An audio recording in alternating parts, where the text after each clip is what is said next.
大家好, I'm a freelance Chinese tutor as my side hustle based here in Pangasinan, face-to-face sana because hindi ako pang online class.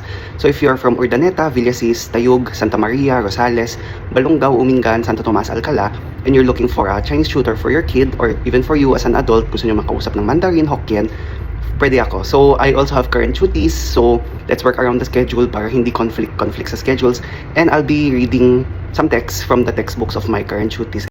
So singit lang, I'm free available during weekday mornings, pero pagdating ng summer vacation, vacationary na with other duties, mas free ako in the mornings and afternoons sa summer vacation.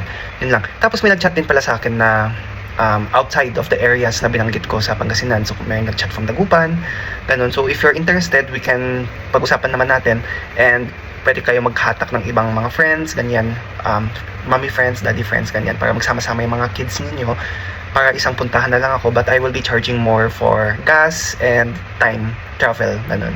Yun lang. Thank you.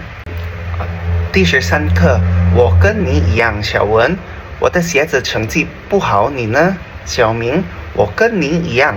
小文，我华语成绩不错，85分。你也跟我一样吗？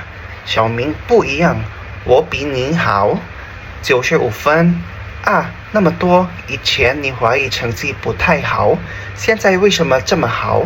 小明，我和表姐每天说华语，进步当然快了。